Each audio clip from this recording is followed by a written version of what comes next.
All right, now that I've figured out how to record, we are going to be starting here. Welcome, everyone, to a discussion of The Lions of Al-Rassan by Guy Gavriel K. This is part of the GGKR, which is the great Guy Gavriel K. read, which my partner in crime, Evan, and I have been undertaking. We are now, what is it, 6 books This into is our sixth installment. sixth installment out of 16 Wow. published novels by Guy Gavriel Kay. And we are having such a great time. And we are joined on this journey by a lot of wonderful people. And that includes our two guests today. We have both our returning guests. So, Erin, welcome back to the GGGKR. It is so lovely to see you. Thanks for having me. I'm very, very excited for this. Right. And Joanna, my dear friend, it is always wonderful to see you. Welcome back.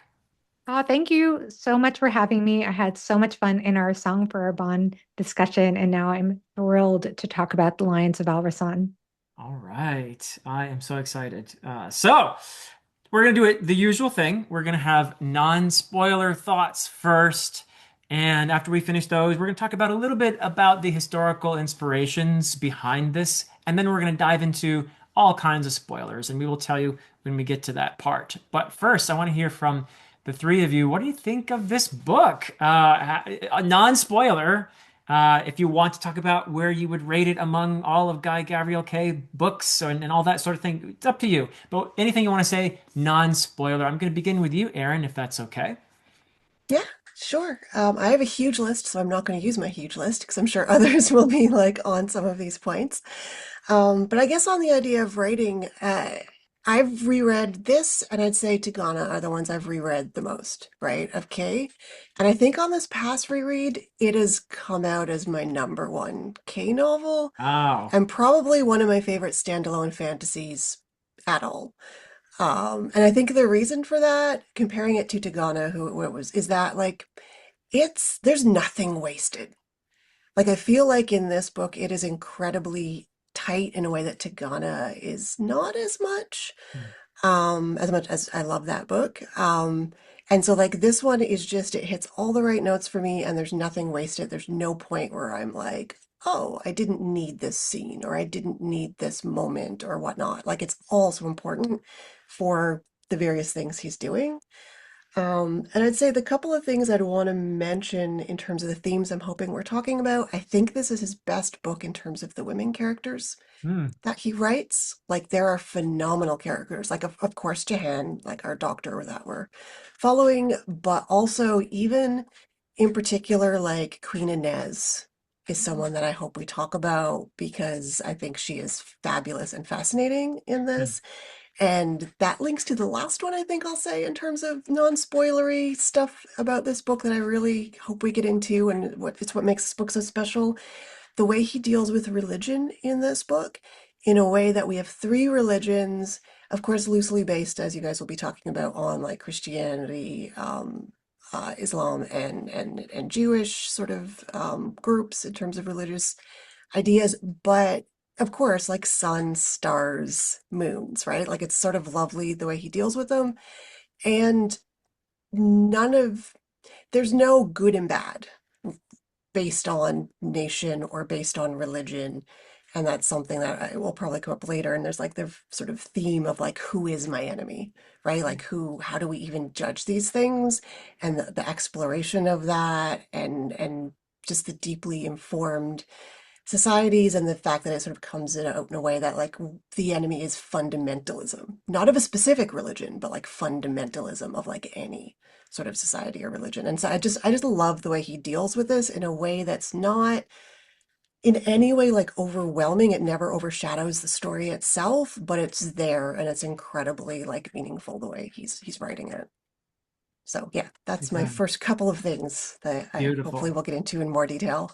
Wonderful. Thank you so much. I love that. And I'm looking forward to getting into more detail with those themes and insights. Joanna, how do you, I think this is one that you like, right? I love this book, and it's so interesting because so I reread this book. I reread A Song for a Bond for our discussion about that, And when we had our a song for our bond discussion, I said, this is my favorite fantasy standalone of all time. This is GGK's best work.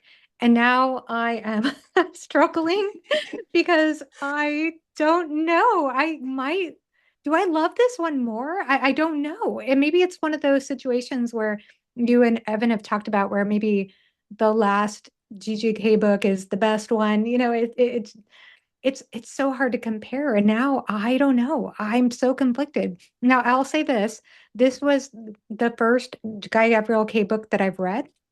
This was my first introduction to Guy Gavriel K, and I remember absolutely loving it. I do have a spoiler-free review on my channel from a couple years ago, and I stand by everything I said in that review. It's so beautiful, it's so rich. I think the thing that struck me the first time I read it was the way that he introduced the characters, the way that the characters they don't immediately become besties. There's a little bit of friction at the beginning. There's some time to gain trust, and then eventually trust turns to respect, and then respect turns into this in-depth connection, and then the conflicts surrounding these characters becomes all the more poignant and intense. I love, just as what Erin said, I love what he does with the religion in this particular installment. I know we're going to get into history and how this ties into history, but this book, I agree also about the female characters. I want to say the female characters are stronger in this one too, specifically with Jahan. And I think it's pretty powerful to have not only an incredible female character, but one who is a physician, one who takes her physician's oath so seriously. I know we're going to talk about that as well. And I also love Inez. I'm excited to talk about that character as well. I think there are some things about her I'm curious if you all agree about. And then Miranda. I love Miranda as much as I love all the male characters. I think every character in this book is very well fleshed out. I also will say that the structure of the book is something that I also found rather interesting because I'm piggybacking again off of what Erin said about there's nothing wasted in this book, but it's also presented in such an organic way. It doesn't feel like we have a mission and we're on this straight linear path to this mission. It's like there are these big things that happen, but it feels like there are these almost episodic moments that happen throughout the story, but they build and they build and they lead to this culmination of events, and everything does perfectly build into what happens at the end. And so I think it's beautiful. It's bittersweet. It moved me to tears several times. Just gorgeous moments of connection, of lighthearted banter, and then moments of heartbreak and darkness. Just so much, again, tonal range. I know I said the same thing about A Song for a Bond, but the same thing applies for The Lions of Al-Rassan. So yeah, I'm so excited to hear what Philip, you and Evan have to say. All right. Wow. Wonderful. Thank you so much. Now, Evan, how about you? Was this Well, in your ranking so far? Where would you put? I would listen. I would probably put this in the same tier that I would put A Song for Arbonne and probably Tigana as well. I mean, Okay. these three books have been really, really, really good. Um, I cannot tell you how enriching it is to read his books in order. I mean, we went backwards, but to know now what the first six books are, and to see what are essentially four stories, because we have the Fiona of our story, we have Tigana, we have Song for Arbonne, and we have Lines of Al-Rassan now. And what I'm seeing here is a writer who is going from a very mythic frame to a almost fable-like story in ways in Tigana, then a story sort of resembling more of a told story like a troubadour song in A Song for Arbonne. Now we've really reached what, and it goes, I'm jumping off what Johanna said about this episodic structure. He's telling a story here that is much closer to history. And history does not have the same patterns as myth does, or fable. And he's using that to tell what is, I think, a very chaotic story, but it's a controlled chaos because he's in control. Like Erin said, this is an extremely efficient book. At times, I thought maybe even too efficient because I wanted more. I would have loved for him to build out certain sections of the book and maybe even give us, multiple volumes of this. Like, it could be a huge epic because of the history he's tackling. But the story that he does tell is extremely efficient, and he's very controlled, but he's trying to talk about something that is about a culture that has descended as dissolving into a kind of chaos. And we're going to talk about the historical background here, but this is a book of this has an elegiac tone. It's a mournful book, and it's because we're talking about the flourishing, the golden age of this culture happens about 20, 30, 100 years before this book takes place. And he tells us that right away in the prologue. The prologue is essentially the ending of the golden age, if you want to look at it that way. And so I love seeing the way he plotted out this book that is much more committed to the vicissitudes of history, and how the characters, instead of archetypes, are flesh and blood human people who are who are individuals but are very much caught up in what the larger world it is turning into. And so, yes, I love this book. I thought it was fabulous. I have a few small critiques that we can talk about, but they're nothing against the great accomplishment this book is. I mean, I've said the word every single time, ambitious. He he's got Yes. big ambitions, and we've reached the stage of his career where he is able to make good on those ambitions, and it's a glorious thing to see.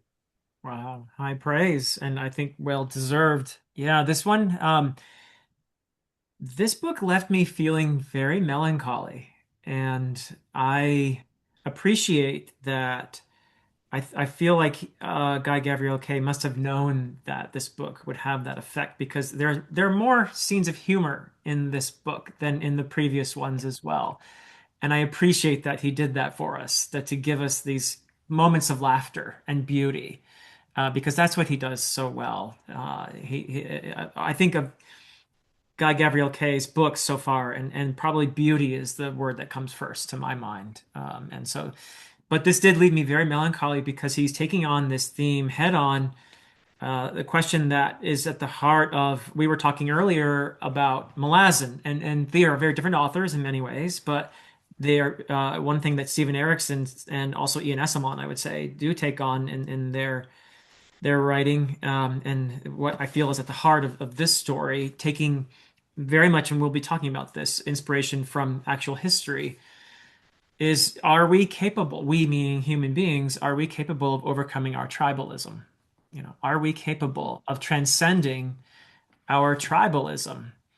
And I think he explores this question beautifully in here, as you have characters from different religions and cultures who form beautiful bonds, and they struggle with the certain knowledge that the larger events of history and culture could put them against each other, and that is unbearably tragic. And that's I think it's a really wonderful way that he takes some historical figures and events and condenses them really, and also just he does change them quite a bit, and we can talk about that actually. So maybe we can just segue into that part here where Kay is.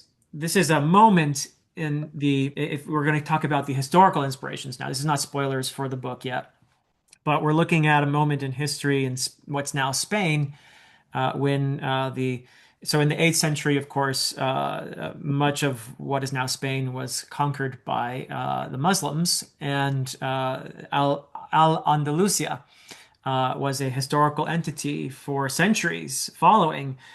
But by the time of, let's say, the 11th century, the time of the historical figure of El Cid or Rodrigo Diaz de Vivar, you had elements of what's now Spain who were beginning what we, in retrospect, call the Reconquista. This is not something they labeled it at the time, but this is a label that has come historically. And we can talk about that label and the political ideologies behind it as well, because that is relevant to what Guy Gavriel Kay is doing in this story. Yes, so a character here, Rodrigo, is inspired by this historical figure, Rodrigo Diaz de Vivar, who is the subject of the very famous poem, The Song of El Cid, which is a kind of it has been taken as a almost a national anthem of a sort for Spain. And it's a very important piece of their history for sure. I will say that the Rodrigo we get in here is very different in very key respects to the figure you have in the Song of El Cid, and we can talk about that later. But there are some similarities in his life, and I'm not going to get into all those details. And there also is a historical figure behind another major character here. And the historical figure is Muhammad ibn Ammar, whose life did overlap the same time period as El Cid's, but he was a major inspiration as well. He was a courtier and a political advisor, if you will. So these lives in Al-Andalusia and during a period in the Reconquista are inspirational here. There are certain cities even that correspond in some interesting ways, like Zaragoza in Spain corresponds to Ragosa in the lines of Al-Rassan, and so on. So there are lots of little details we're not going to talk about where there are these, but the big overarching themes that get some inspiration from this period, which in this particular book, Kay condenses the Reconquista a Yeah. lot. It happens. Really, you could say 1492 is the end of the Reconquista, when the final Muslim territory falls to Ferdinand and Isabella. So that's a period of hundreds of years, which he condenses into a much tighter period here. So he takes, it's not quite the same, but there are these important historical influences. So I think I've said enough on that. Can I do the broad sort of That's where I thematic wanted to strokes go. So of please the do. history? Yep. Because I think you don't need to understand Al-Andalus to read this book. It's compelling as it is. But I think the really important thing to understand, that the thing that Kay's jumping off of, is that the Muslims entered the Iberian Peninsula like Philip said in 711, and by the 11th century or so, they had built up a caliphate that was the envy of the world in many ways. It was a place of great learning and great beauty, beautiful architecture, which we get a good sense of in this book. But the most important thing is this idea that has grown up over the last sort of 200 years or so, of convivencia, which is a Spanish word that just means living together. And what it's referring to is that there is this period in Al-Andalus, the Iberian Peninsula, where Muslims, Christians, and Jews were all living together. Now, the key thing to understand about this is that it's not a pluralistic society like the one we have today in some countries, or what we might imagine. But it is one where these different cultures, the Muslims are the dominant culture for a long period of time, until what Philip is calling the Reconquista, until the Christian states in the north take back the country, but that takes place over hundreds of years. So we have the dominant Muslims, and then we have the Christians who are living in this region, and the Jews in subservient positions. They were not equals, but there was cultural contact. Even if the communities were separate within cities and regions, there still was contact in the margins. And there's this really good quote that I just want to read real quick. So I'm going to share this one thing from my screen here. It's from a very popular book called The Ornament of the World by Marie Rose Menachal, where she says this was the chapter of Europe's culture when Jews, Christians, Muslims, and Muslims lived side by side and, despite their intractable differences and enduring hostilities, nourished a complex culture of tolerance. This only sometimes included guarantees of religious freedoms comparable to those we would expect in a modern tolerant state. Rather, and this is the important part, it found expression in the often unconscious acceptance that contradictions within oneself as well as within one's culture could be positive and productive. Much that was characteristic of medieval culture was profoundly rooted in the cultivation of complexities, charms, and challenges of contradictions. Now, I think this book came out in the 90s, this Ornament of the World. It's a great book. Scholars have since accused Menachel of being maybe a little too positive, a little too romantic in her ideas of how tolerant the society actually was. But like I said, there certainly was cultural mixing. And Kay, in the Lions of Al-Rassan, is interested in putting a lens onto this culture through three characters and others from different religions. So the three main characters we're going to talk about a lot. Johanna is Kindath, which is analogous to the Jews. Rodrigo, who Philip was saying, El Cid, he is a Jadite, which is analogous to the Northern Christians. And Amar is one of the Asherites or the Muslims.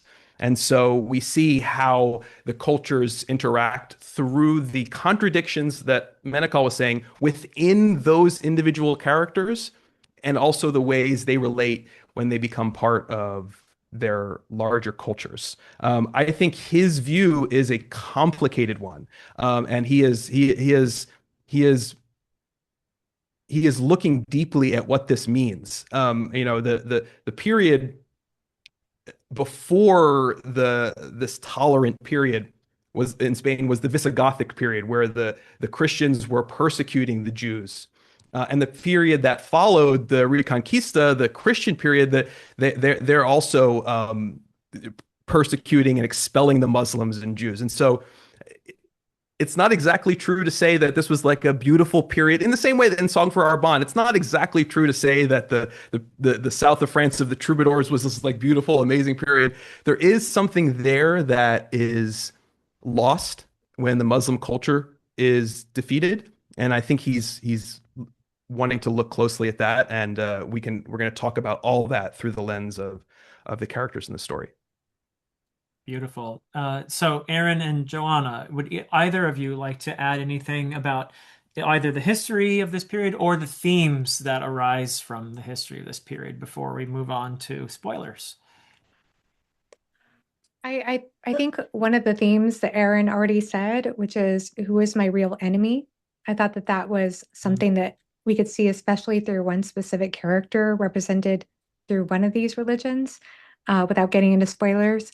But I think that there is so much about what people are fighting for, what we're aspiring towards, and about the role of history and about culture and what conquering, even though that word wasn't used at the time, Reconquista yet, what taking over, I guess it is in a sense used, I think, in this story, or could be applied to this story, and what the meaning of that is when it comes to the significance of what is lost in terms of history and art.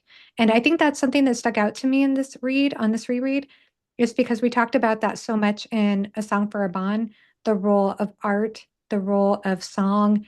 It's not maybe as on full display in this book, but it is there. It is there about what's getting lost when one culture takes over another, or in that sense. So Yeah. I'll just add that. Yeah. Oh, I love you mentioning that, because poetry is an appreciation of poetry Mm. is one of the signs of the beauty of this civilization, really. And it is one of the means through which characters of different religions and cultures can connect with each other as well, through appreciation of this art. And that's a key element for sure. So thank you for raising that. We'll probably come back to that. Erin? Well, I was gonna say, I mean, I don't know this period well, so I'm definitely not, this is not an historical period that I have a lot of grounding in. But one of the things that I noticed in the book, just to pick up on what Evan was just saying, is that I think one of the features of that sort of not to be too rosy about it, but that tolerance that existed, he plays with really well in the sense of the freedom of movement, right, for a lot of the characters through the different places, right? Like, because like Jahan goes to various places to train. Like, I'll keep this vague, because we're still in non-spoilers. But also, you hear about various figures who are like leaders who are in exile, and so they're influenced by having spent time in different. So I think like that actual, even though there is, you're right, in the cities, the different populations are kept separate, and of course we hear about taxes that have to be paid, right, if you're not of the dominant religion in the place that you're living, which of course is not unique to this place. You think about Catholics in England, in like the 17th, 18th century and whatnot, it's like a thing. Um, but so there is that, but there is also because of this, the fact like this sort of mixing of movement that's enabled that you do have a lot of like cultural influences and it muddies the boundaries, right, between the cultures in ways that is really beautiful and not a bad thing at all. And I guess I'd say too, just one of the things I loved when I had the opportunity to visit southern Spain, I went to Seville, was one of the places I got to go, and you still have that very like North African architecture and like the mosaics and like it's such a beautiful country because of that period and the things that are sort of left from that time as far as I understand it. Yeah, that's what I understand. I've never been to Spain, but I understand that some of that architecture has remained. Is that fair to Oh yeah, I say? mean the Alhambra in Granada is one of the most I beautiful want to see buildings in the that. world, and it is from the very end of this period that we're talking about. Philip said that that ended in 1492. There was this small last bastion in Granada of the Muslims, and it was during this period, after hundreds of years, that they built this incredible uh, prayer complex, essentially, and government complex called the Alhambra, and it's absolutely stunningly beautiful. And Kay, I think, is referencing that with a number of the buildings in Mm. and this architectural style in this Lines of El-Rassan. Yeah, and it's neat because I think from the character's perspective in the book, there is a genuine fear of that going away, of that disappearing completely, is what Yes. I've gathered. But it's neat that some of that has remained historically. So, Yeah. So I think we'll leave history behind, at least for the moment, and delve further into the fiction, mhm. and this will be our signal for spoilers for the Lions of Al-Rassan. So if Spoiler you We have robot, not, spoiler we got to do robot. our dance This is for. now our thing, okay? Yes. This is the That's GGK now a spoiler thing, the robot. robot. Okay. to make a We're making G. all our guests do ridiculous If you're things. watching, you have to do this too. Otherwise, your screen will, I don't know, go go black. But anyway, we are going into spoilers now. So I don't have a particular order I want to go in necessarily. I know we're never going to be able to cover everything, but I want to make sure we cover everything that you guys want to cover here. So I do want to talk first about the prologue, and then I'll let you guys Yeah. guide where we want to go. But I figured it comes first, so what the heck? Prologue, we have Amar, a young Amar, Ibn Chiron. Is that, do I have the name right? Who has been sent on a mission to assassinate the last Khalif. yeah, the Caliph, the last Caliph. Thank you. Yeah, and he doesn't feel completely good about that, does he? This is a moment of great sadness for him, and it's a premonition in a way of what is going to happen to Al-Rassan as a whole. I feel that we're getting thematically set up beautifully here with this idea that something is passing here. Um, Kay does really a wonderful wrinkle here on the Ubi Sunt theme in general, I think. Mm. The idea that something is passing away and will no longer be part of it. And there is a real sense already that this is something precious and that it will be lost. But he goes through with it. He does Amar does assassinate the blind Caliph. So thoughts on the prologue, anyone? What Well, did you? this is where he's setting up the themes right away. And I just have this one other quote that's a really short quote that I want to share because it sets this up and it sets up we're going to be talking about it, I think, the whole book. Perfect. Um, it's this one from a great essay I read on uh, on this book, and it's simply The Lions of Al-Rassan is a novel about people who can communicate perfectly well when taken out of their cultural context, but have to kill each other when they come back to it. Now, just think about this prologue. Amar knows the last caliph. There's a suggestion that they're kind of friendly because the last caliph is a blind poet who wasn't really into the whole ruling thing, right? And so there might be fondness there. But what happens is that Amar is playing the role that he has to play because he's been ordered by Amalek the First to do this thing. And so he's not acting as an individual. He's acting as an agent of his culture and of his kingdom and of the man who is ordering him to do this. And then the very first scene of chapter one is the exact opposite.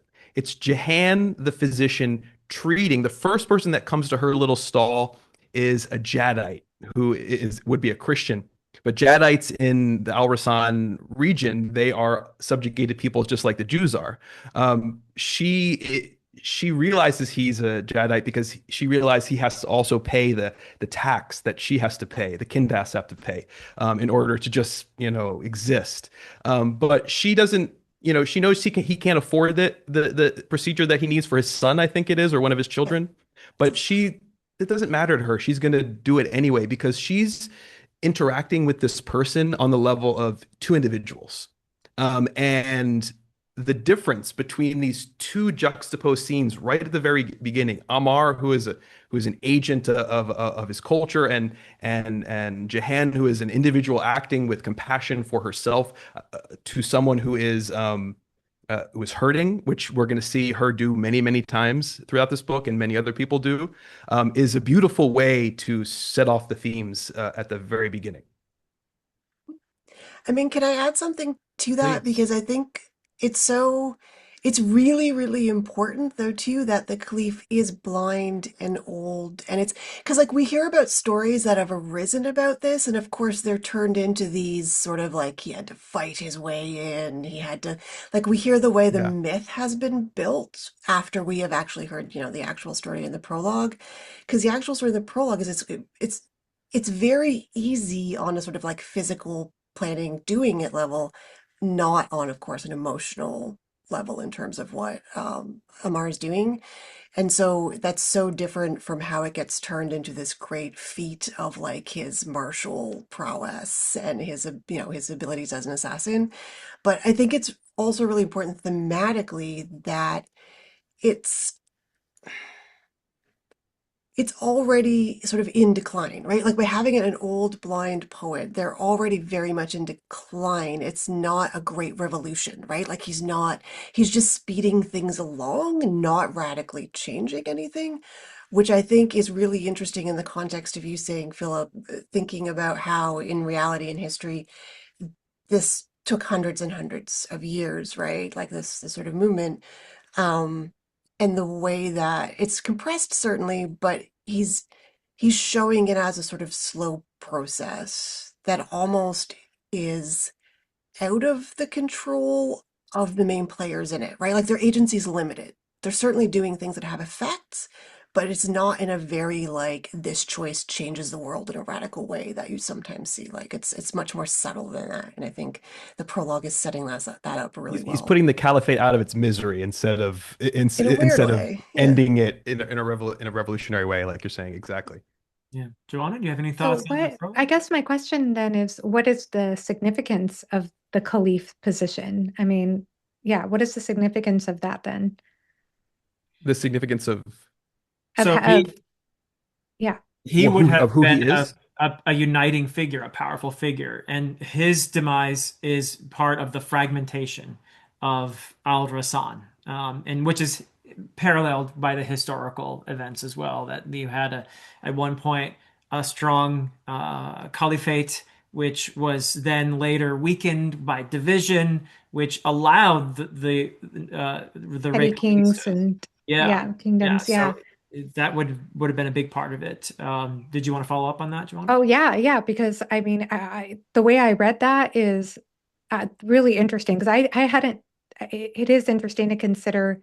I did consider how meek the last caliph is in the scene and how the guards all just seem to wave him through when he goes to do this. So I like what you were saying about how he's an agent of his own people doing this and the subtlety that Erin was speaking about. But also it feels like there's irony in that this weakening of this is what allows the Jedites to win at the Oh end. yeah. Yep. So Yep. I think that's where it comes full circle for me. And how that must burden our character at the end of the story, thinking about that. Well, how it This must burden Amar. I mean, Yeah, Amar that's what I is the mean. one. Yeah. You can't help but think about that through the entire book. He's the one that's going to write the elegy to Al-Rassan, but he's the one who, symbolically or not, ended the glory of the glory period of Al-Rassan. Yep. So it's such a part of his character, Yeah. the responsibility he feels for what he did. Well, Yes. it's so important. It's so important in setting up how we also interpret his reaction to the day of the moat, right? When he's put in this position to then be blamed in a way or like take on the burden Hmm. of this massacre, basically. And he's just like, no, like enough is enough. That is not a burden that I will shoulder. That is not something I will do. And then you get that like break, right?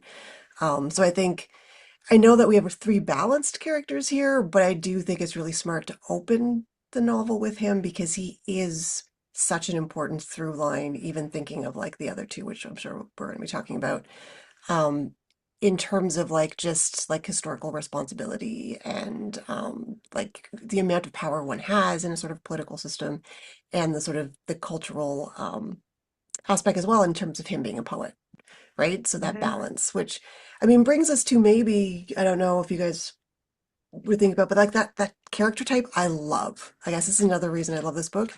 But like that poet, assassin, Yeah. courtier, like military, I love that Yeah. character type so much. And I think this, like even Karen is a fabulous example of this type of character who does what he needs to do, but then mourns it beautifully through like the art and like thinking about like the relationship of art to a society and like maybe the like necessities of a political society, right? brings up one of the primary tensions in this book, and also I think it hovers over all of this thematically, is the tension between what you called earlier fundamentalism, Erin, and let's say at a certain stage, when Spain was initially conquered, there was a unity there. There was a strength in that unity, in that conformity. There's strength in it, for sure.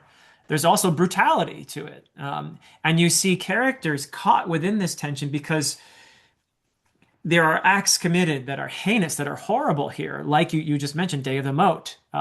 This was an act committed, ordered by a man who was incredibly sophisticated and civilized, Al-Malik the First, who also did it to stick it to Amar as well and his own son. And there's all kinds of machinations involved in this, but it's incredibly brutal. What he does is chopping off these people's heads and throwing their bodies in the moat and all of that. And you see it again and again. The same man ordered the doctor, Jahan's father, Ishak, ordered him Oh, after he saved his wife or his concubine and his favorite Hmm. concubine and Yeah. their child uh, by performing a C-section, which was unheard of or not done. He is now. I think on his own he would have done it, but he was pushed by the wajis, who are like the imams or priests or what have you of this culture.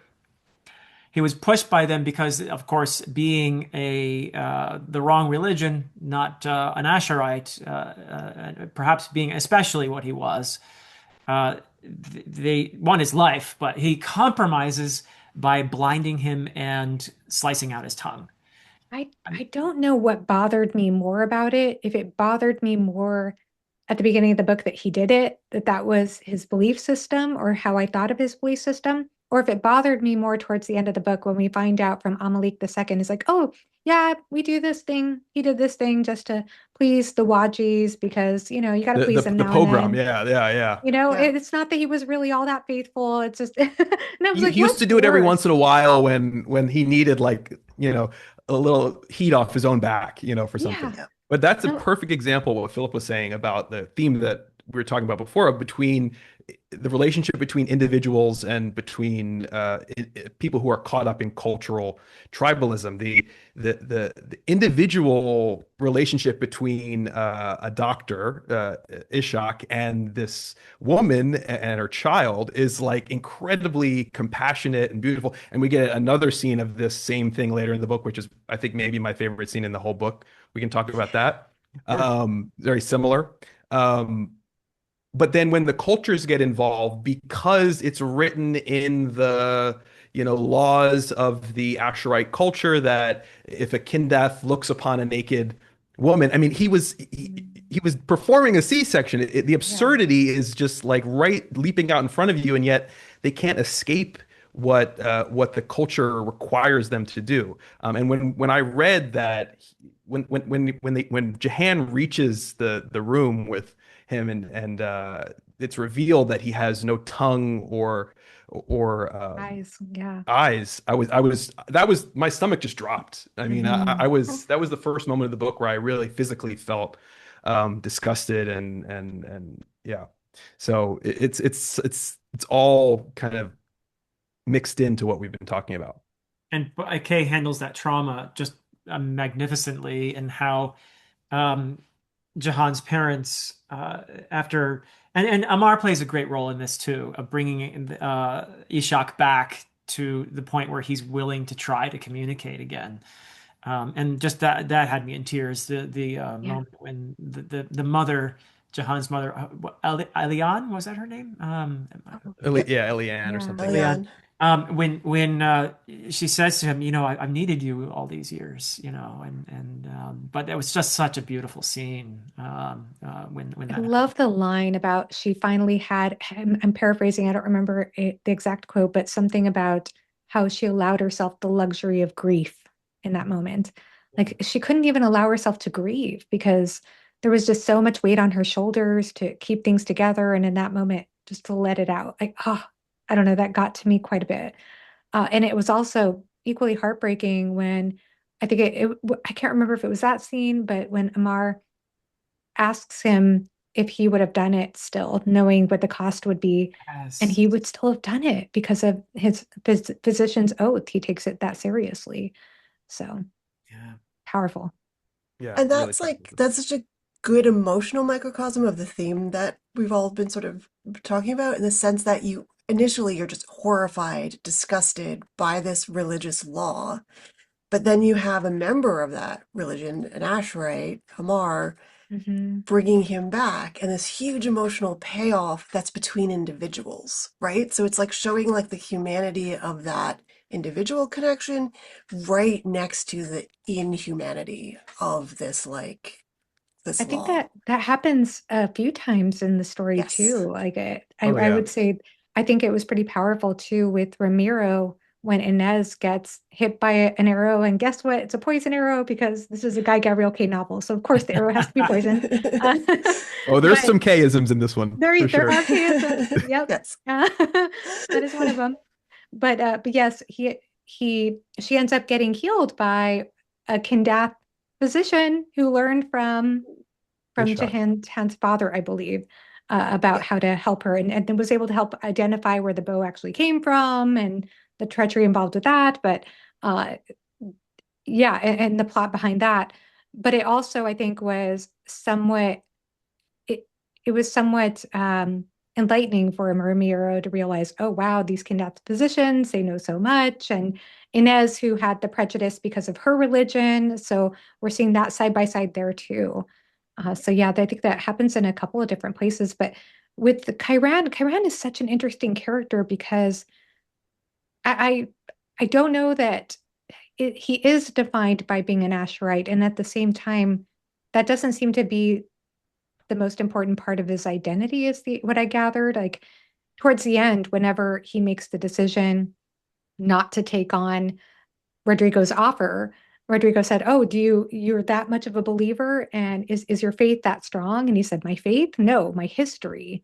Yeah. And Yeah. that's mainly his purpose there. And also the line about you have to remember, I killed the last Cleave. So Yeah. Yeah. Well, it's also, I think that's an important distinction between the religion and the culture, and Kay's not collapsing them. And you really see it with Amar. Like he's not super religious, but he's very, very attached to his culture and his history, and in particular, like the arts and the beauty that that culture has created, right?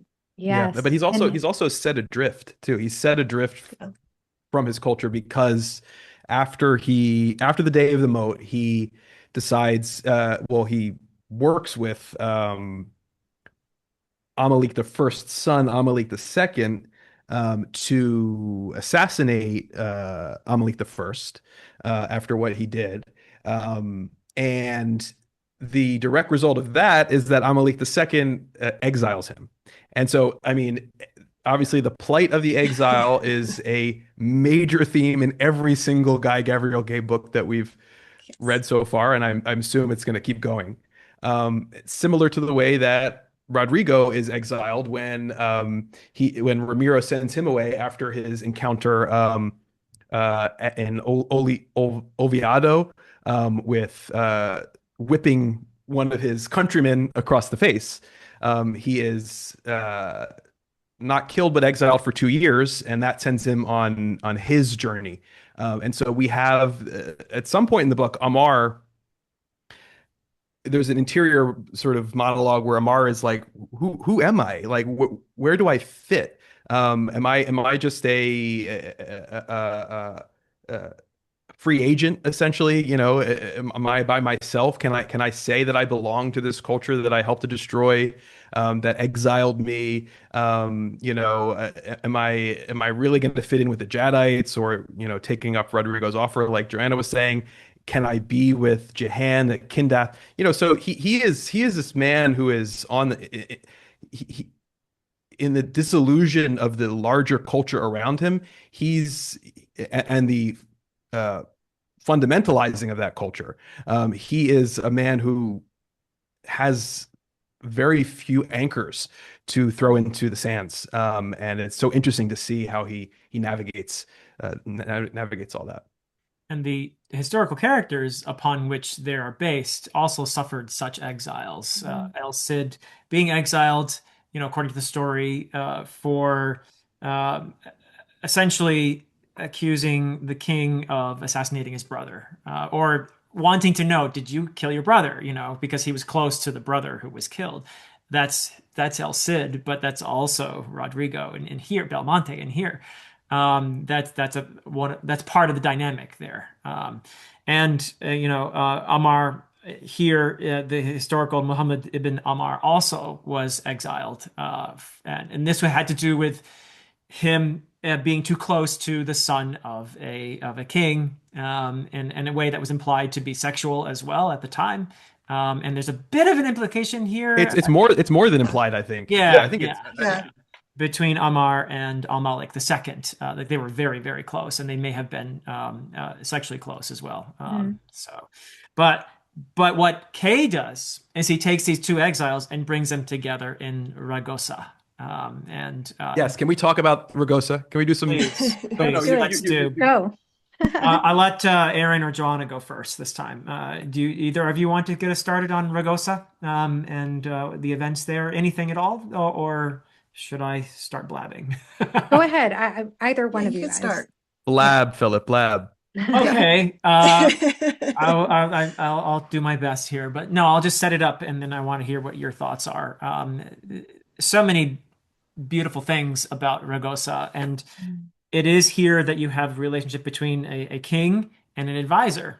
And the Mm. advisor is one of the Kindath. And that informs so much of what Ragosa is, this relationship, where I love how he has the two of them drinking wine every night, Yeah, in each the late other's night chats are the the late best, night man. chats, Yes. the reflection, and their final one being one where it was an understanding that there was a beauty that they had achieved together in this world, despite being from different religions.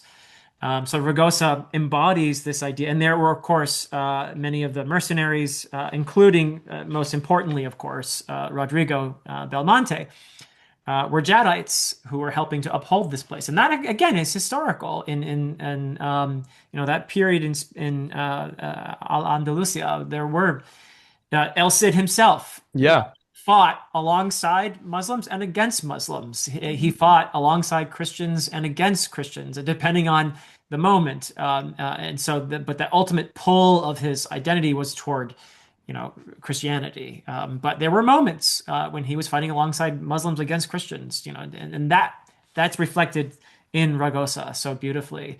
And of course you get the I think the climax. Probably is that the wrong word to use here? Is for Ragosa is the carnival. Oh, Yes. yes. Mhm. With a Kism or two that Johanna I might just got what want you to meant talk by about. I that. guess climax is entirely appropriate in the case of carnival. Um, I was thinking of Johanna. I mean, not in that way. I know what you mean. But In no, our last there conversation. is a beauty Yes. as well. The complete letting go of one's identity in this carnival also, I think, is an important contribution to this theme of this pull between the more fundamentalist elements of our culture, which say no, the other is bad, and we have to kill their monsters, and this incredible flowering of civilization where you have poetry and beauty and architecture and you have people of different faiths and cultures alongside each other who honor and respect each other. Yeah, thoughts on Ragosa, guys? You guys take it away now. Well, it's where our ragtag group, our fantasy group of Mhm. characters, after all these exiles happen that we've been talking about, we have what is the coming together of a group of people of very disparate backgrounds. Like we said before, on an individual level, they all can communicate and help each other, and they do. They stick their neck out for each other and for the ones that their compatriots love as well. And so we have them all come together in the small group. We have obviously Jahan, and I was so happy when they all came together. I was like, yes, let's not Yeah. separate them and put them on different journeys. Let's bring them together and have all that great banter. We have Jahan, we have Omar, we have Rodrigo. We also have, some of the great characters from Rodrigo's band, like Lane, who I liked, Alvar, who we haven't talked about yet, who's obviously a major character, and one of my favorite characters, Husari, who was at the day of the moat, but because of some illness was, mercifully spared the beheading. Kidney He's a stones? Yeah. Kidney The stones. friendship between him and Alvar is one of the sweetest parts of this book. Let me read And a when we, quote in that just I will Yes. interrupt you I think I know briefly. what You quote's gonna probably be. do, but this is when the two of them are together and they begin dressing like their opposites, or like Yeah, Alvar has taken on the Asherite garb, and Husari is dressing like a Jadite, and they're kind of joking about that. And I think Husari murmured, "Such a person, if we could find one in Ragosa this week, might say we too represent the best this peninsula has to offer." Brave Alvar and my poor self, as we stand humbly before you, are proof that men of different worlds can blend and mingle those worlds, that we can take the very finest things from each to make a new whole shining and imperishable. And because Kay is such a brilliant writer, he immediately kind of makes fun of this a little bit with a bit yeah, of he undercuts it. Yeah, he says, and Alvar says, I'm not actually sure that that vest of yours is the very finest Vallejo has to offer. you have to. But it's Yeah. such I think that gets to the heart of it again, right? Of what this is all about. And I love Alvar's journey, maybe Yes. all in all of Yeah. this. So good that you brought him up, Evan. But Erin, you want to talk about that? Well, yeah, I mean, I think for me, there's so much in Ragosa, which of course, even just like the description of the palace and the water flowing through it, it's just like that is amazing Yes. and incredible. But like I think to come down to characters, because one of the, like a K-ism that I really love is the triangle. And I don't even want to call it a love triangle, but is like the relationship triangle sort of thing. And this version is one of my favorites he has ever written. And it really comes to a head in this city, right? In the sense like you have that amazing moment where like Johanna's looking up at Rodrigo's window, and we find out later that Amar is watching her do this, right? And like that's why this one is so good, is because there's zero pressure, right? There's zero, like they all love and respect each other. Like there's that amazing scene where they fight together against like five of the best warriors or whatnot, and they Yeah. just like act as one unit, even though they've just met. There's some sort of like just inherent sympathy between them before they even get to know each other. There's just like that connection. And Jahan has that with both men, right? Like the first scene of each time she meets them, there's this wonderful sort of flirtatious banter that is happening right away in a way that's like fun, but not like it never sort of goes farther than it should in those early moments. It's just a sort of very fun. They're immediately affectionate, almost, even if they're not going to call it that. And so in Ragosa, you have that sort of happen. And of course, it leads into, I think, one of the most of two heartbreaking scenes in the book, and a technique I really want to highlight that Kay does multiple times in this. He did it first with like Jahan's father and sort of what happened to him, where you don't know exactly what happened. You're getting these clues, you're getting these hints, but you don't know. And like there's that moment where you find out and it's devastating. And so in this we don't know who dies, right? Like Yeah. the assassination attempt on Rodrigo. And we for the longest time it's like who's dead? And even rereading this multiple times, I was like, who is it again? Is it, oh, I can't, right? And you're so, and then you find out it's Velaz, and it Yes. is Yeah. devastating, Yeah. right? Like it's just, and he does that so well in this book. Like it's a type of suspense, but it's not a cheap suspense. It's like an emotionally earned, like He goes build up. crazy in the epilogue with that with that shit. He Yes, goes yes, it's like he yes. might have overdone it in the epilogue because I was like, what? Was it But Rodrigo or Amar? Which one? yeah, Yeah, we need to talk about that epilogue yeah, later. We we will But talk will. We'll about get that. there. We'll get but I there. have so much to say before. Oh my gosh, I love everything you brought up.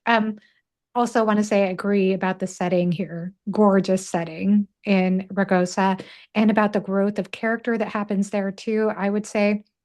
Now, I actually have used the word love triangle. I actually, to be honest with you, when I read this book the first time, I didn't even think about it. And then I spoke or I DM back and forth with Janny Words, because this is, I believe, I hope I'm not putting words in her mouth, but I think Name she said drop. this is her favorite fantasy standalone of all time.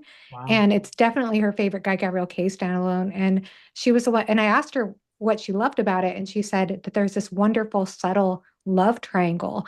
And I was like, I didn't even think about it that way, but it is. And I actually ended up making a whole video about why you might not hate love triangles in Yeah. fantasy, because this is one of those examples where I think when you have a trope done well, you don't notice it as a trope. Like it doesn't feel that way. And that's what I could say about everything in Guy Gavriel K for me. Even the K-isms, they feel just, they are kind of Guy Gavriel K tropes, but they still feel very seamless in the narrative for me, at least in this book. And I feel like it was so beautifully handled. I think that you said it so well, Erin, because there's a respect there. There's a respect there. There's an understanding there. There was a moment of choice, and I think Jahan made the right choice. But I also want to go back further, because I do agree that Balaz, is it Balaz? Am I saying the name right? Yes. That his death was heartbreaking. Yeah. But I have to bring up a moment earlier than that too, which is the moment when she was when they were attacked, when they went to the market there, and the way that they were saved, and how she was so angry about it, and then had to come around to like bitterly say, okay, thank you. When Amar is making the shadow puppets for the kids, and then it turns out that guy Ziri, I think is the kid's name, who Yeah. comes from the earlier camp that they where she helped out, and he wanted to help her out in that moment. There was just so much bittersweetness. It was almost borderline saccharine, but I just loved it so much. I might have teared up. I think it was beautiful. And I say character growth because as much as this is so, I do think of it as like an epic story in so many ways, and so much happening geopolitically and in broad strokes, but also just on the level of intimate character moments. Jahan, she has a journey because she is a caring person. She is committed as a physician, but she's learned how to be very boundaried, how to work her and navigate through this tough world. Velaz has been central to helping her do that too. But at the same time, she's had to learn to let people in, to let people care for her because she's used to being the one who cares for others. And I think that that's really special. And even just going back to the whole fantasy thing, like, I think it's perfect the way that I love the ragtag group that mentioned, because I mean, we do need our healers in fantasy. We need our healer person, but my goodness, this is one of the most beautifully written healer characters ever. I just think that the way she was challenged to have to open up her heart and let people in, and I just love the way that was handled, and the way that that love triangle was also managed just so skillfully. I do want to Can I point out can I just say too. one quick thing about the love triangle real quick? Go ahead, Evan. I love that it's a full triangle Yeah, that's because where I was going to the say. Yeah. okay, Yeah. you can say Yeah. it just the charge I think is sometimes the most strong between Amar and Rodrigo. Yes. I mean, And I Miranda even See, brings that love up. Miranda says you sound like you're in love with this guy, and Yeah. but jealous, and he says, "Well, I suppose I am." Yeah, Yeah. yeah, I love it. yep. Yeah. and the last thing is on the Velaz thing. One of the things that makes Erin was saying that it's so well done this way that the reveal happens, and one of the things that adds to that is that he knew to remove Velaz from the story for a long enough period before that, so that when we got to that scene, like I wasn't even thinking Velaz. I'd forgotten about him as a character. There's so much going on. It's like all this stuff, and Yeah. so he had to have known in the plotting that we need to remove Velaz from the story so that this will hit even harder, and it does, and it works, and it's just an example of how he's come. He started pretty good, but he's come very far in terms of understanding I mean, the plotting in this is so sophisticated. It's like I said, it's like a controlled chaos. The arcs are not predictable at all. And we're going to talk about the ending, but the ending is unlike any kind of ending that you would get from a normal fantasy novel. And similar to the way that in what Johanna was saying, she mentioned Ziri. It's similar to Kuzman in A Song for Arban. This character who has like a small little part and then becomes such a huge part of a later scene. Like no character is wasted. That goes to the efficiency. If like something happens to even a small character, they will come back into the story later on. And Ziri is the perfect example of that. We get that really devastating scene. I mean, we haven't talked about that, but the violence that happens in that original scene uh, with Dorada is horrific. I Yeah. mean, the Yeah. example of Kay, which is something he does in all his books, turning up the violence at certain points to like absolutely horrific levels, so that you're like, oh, okay, this is some real stuff happening. Yeah. But Ziri is then brought into the story again, and I love that.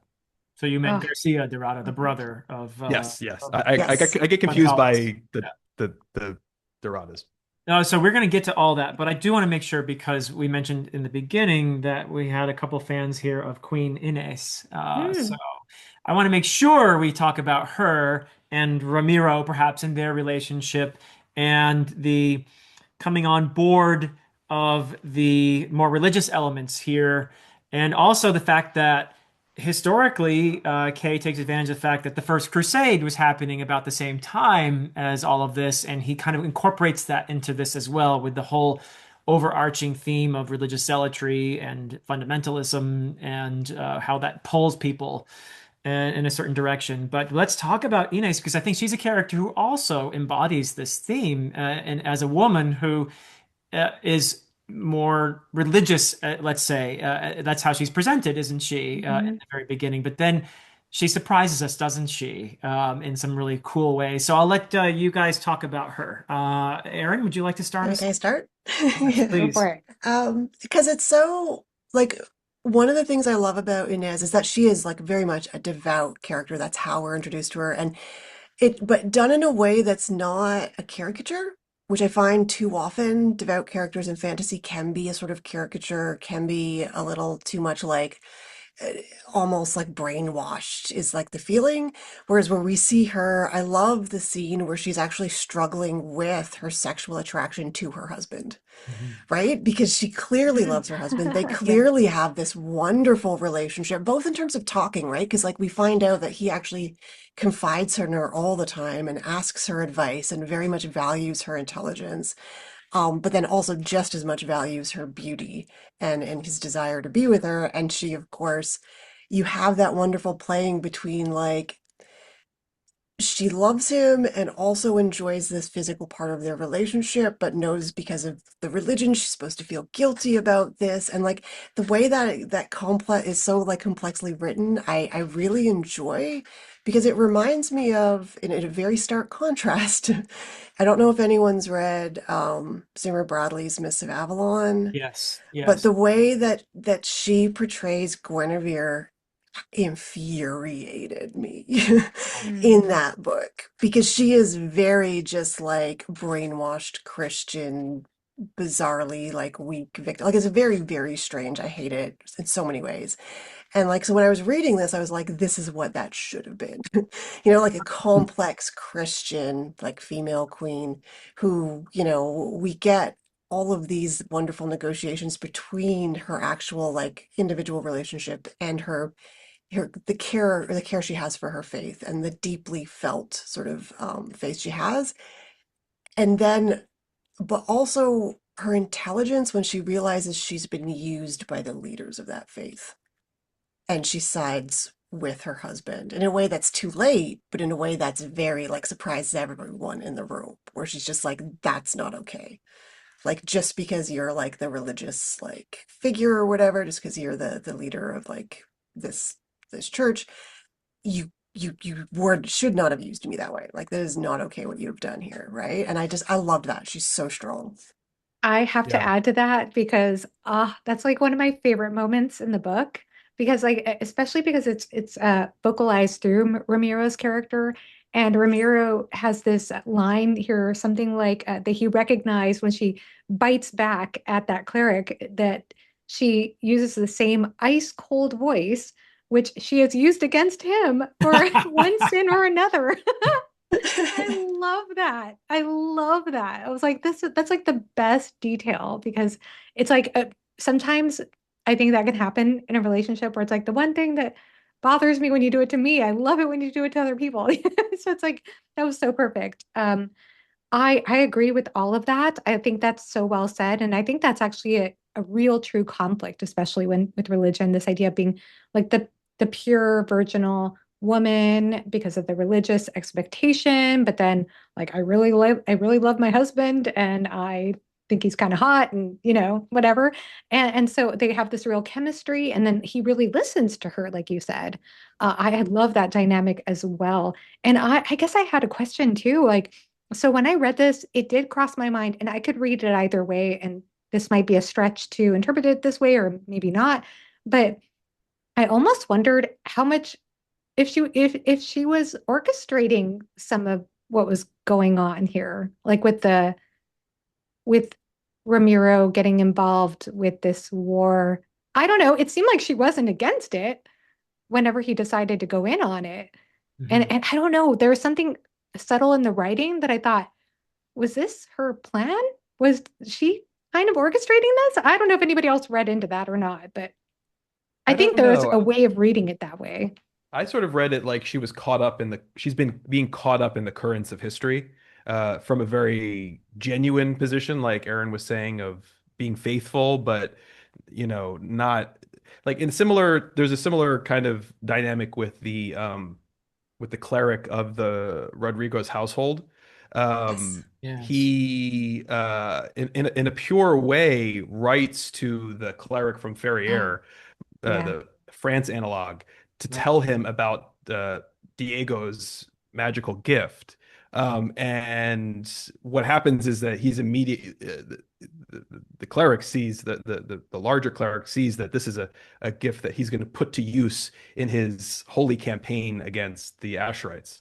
And we see all the fallout from that. I sort of read her character, Inez's character, in a similar way, where she is being she has good intentions, and as many religious people do, of course, and that's one of the great things about this book is we get all kinds of religiosity, but that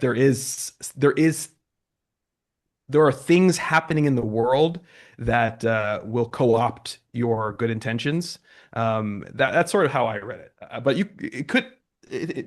that you said that makes me think that it could be read another way as well.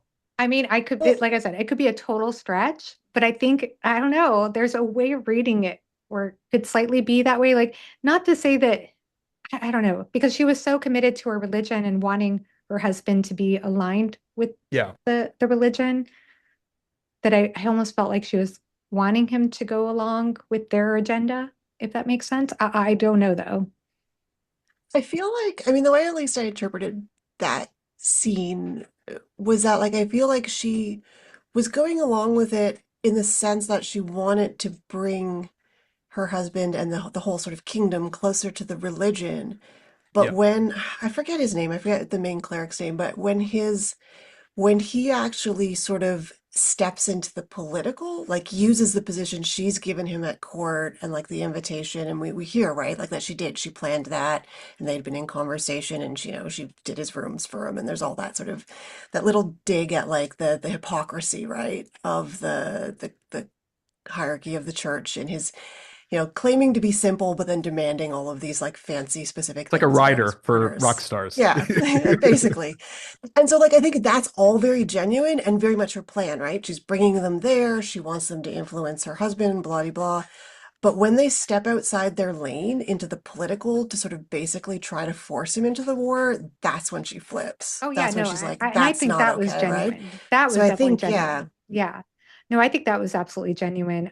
But I just think, I don't know. I almost kind of wonder if like the end result was more or less what she was interested in. I don't know. I don't know. Maybe I'm stretching that idea too far, but yeah, I definitely agree with that. Ramiro is such an interesting character too, Mhm. in my perspective, like in that uh yeah, in that he does go along with the religious agenda, but then he also holds back too. Like he, in some ways, is more well, he is more humane because as they go about their uh the war, he chooses not to make a raid out of it. He chooses not to butcher children and farmers. At least at some points he chooses not to do that, which is also interesting because that was given to us through Diego's perspective, um, Rodrigo's son. And I thought that was pretty powerful because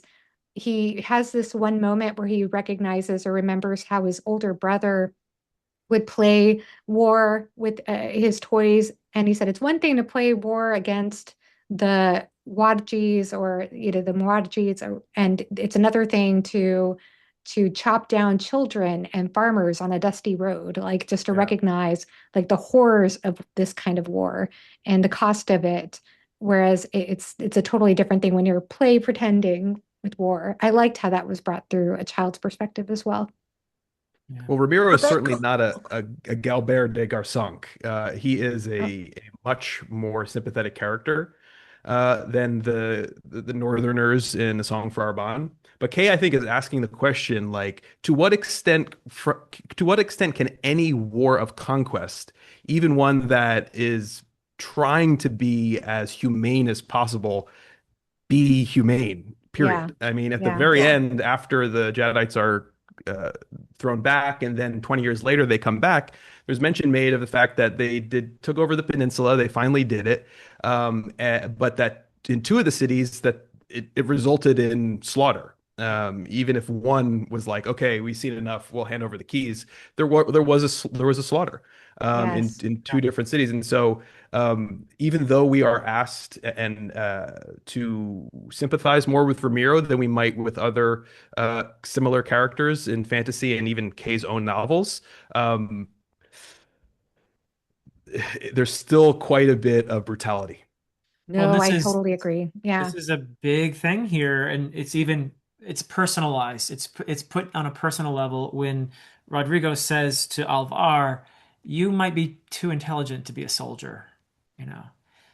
Meaning, I'm not sure he chose quite the right word in intelligent, but empathetic. Yeah, Alvar, you might be too empathetic to be a soldier, and we're in a time now when there are people going around attacking empathy as weakness, right? Ugh, yes. And that you hear that these days. But it is true that when you have empathy for other people, it's harder for you to kill them, right?